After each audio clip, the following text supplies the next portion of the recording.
John, 2-0 lost to top of the table Chorley today. What was your take on the game? Best side won. They have the way of playing, and it's quite direct.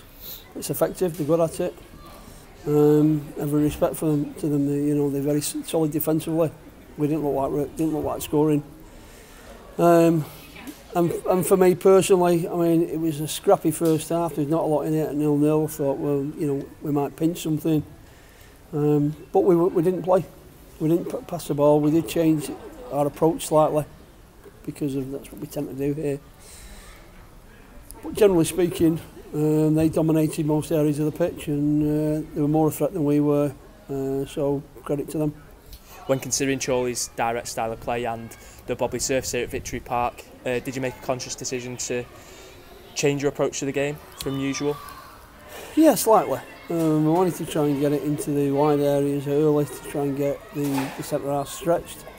And we didn't do that. Our quality from the back was inconsistent, to say the least. Poor is another way I could put it at times. So, it's okay, and I have criticised the forwards a little bit.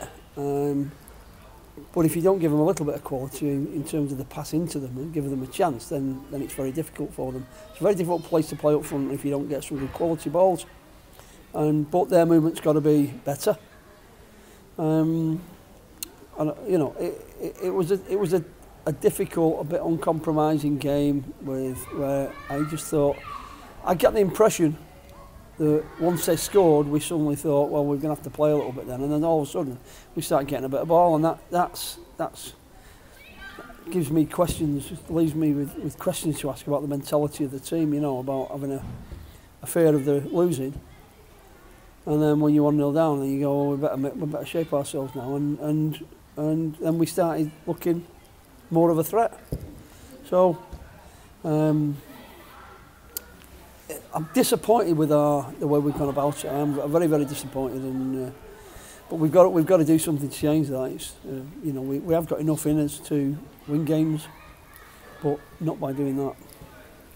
Paul Marshall was missing today. Could you just give us an update on his situation and also any other ongoing injuries that we have? Well, we had James Bailey out too today. James Bailey's had quite a bad knock to the top of his foot at York. He's missed 2 games now, but he'll be back shortly. He'll be training this week, and he'll be in contention next weekend. Marshall's got a tweak on his back. It's quite painful for him to run. So I'm not sure with that one. The back's an awkward one. It's hard to judge, but at the moment he just needs a bit of rest. Do you think Niall's far off a starting place in the team? I'm not sure. It's difficult because when you've been out for a length of time, he's reasonably fit, but in terms of his sharpness, the only way he can get that sharpness is to play, and it's a bit of a catch-22. Do we send him out somewhere, get him 4 or 5, 6 games, or do we put him on a little bit longer each week until we eventually start him? So we'll have to see with Niall. It's an awkward one. None eating next week. What do you think we have to do differently to bounce back into that game? Well, we've got to play without the ball. Today we've had the ball and we played a little bit when we've had it, but we're not competing enough for me. When we've not had the ball, we've run around a lot, but we've not had much contact, and we've not broken their play up. We're not close enough to them. So you can probably tell by what I've said in this interview. I'm not overly impressed with what we produced today, but we're not the finished article, and we will keep working on improving the way we approach games, because we do have the ability. Sometimes the opposition's way of going about it sometimes dictates to us, that we're a bit inconsistent, a bit up and down. So tough day today.